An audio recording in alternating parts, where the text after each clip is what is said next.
I went on an all-inclusive 2-week trip to South America for under $500, and all it took was spending my money just a little bit differently. Credit cards are predatory in nature. It is insane the level of credit card culture that we live in now. Like, people are prepaying for their burritos, okay, dude? We're in the end of times for credit cards. There's a part of me that does feel guilty because I'm essentially profiting off of the other people's lack of knowledge when it comes to credit cards. But at the same time, why are people doing this?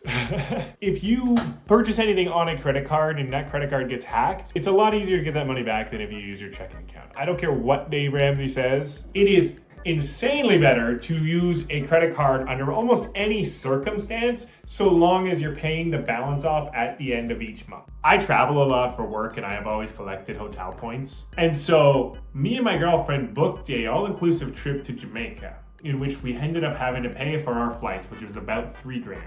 When we paid for the flight, I used my credit card to save myself an extra $100 out of the points that I've slowly been gaining for the last 5 years. After doing that, I began thinking, how much further could I push this? Is there a limit to this? Could I get them to pay me money? The answer is no, you can't. But I was gonna try. Immediately after Jamaica, I began looking to see how I minimize my personal payments. And after finding a card with a huge sign-up bonus, I waited for a big expense of mine and my girlfriend's to come up. Her car ended up needing a new engine. At which point, I immediately went and signed up for a new card, got it in the mail, used that card for the new engine, securing my sign-up bonus. After that, I then immediately put all of my utilities and bills onto that card as regular spending, not spending anything extra, merely just the essentials I already needed onto that card, and waited. I began researching better ways to find cheaper flights. That 6 to 8 months out was the best time to book for the cheapest forms of flights. We waited until August of that year to book for our flights in March,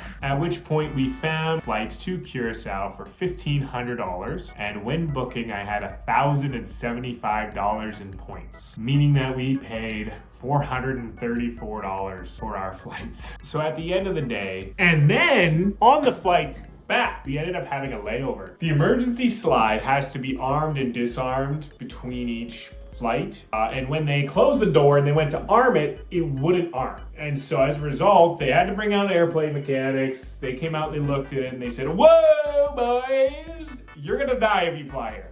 So we all got stuck in the Dallas airport just waiting. I think we were down for about 5 hours during that time. I ended up contacting American Airlines, at which point they issued us $400 Canadian per person for the delay. Meaning we got $800 back. So I got paid to go on a 2-week all-inclusive trip to South America. And so I guess I'm just writing this I'm making this as a video so that others can maybe use that same, they can use this story to potentially do the same thing. Obviously, pay off your credit card. Do not pay any interest. I've paid interest once, and it's because I forgot to set up auto pay. I paid 2 cents on it. Outside of that, I have never paid interest, all right? Never, all right? Anyone good, if you are good with a credit card, you should be utilizing this to some extent. Anyways, guys, that's all I got for today. I hope you guys had a good week. Catch you guys in the next one. Peace.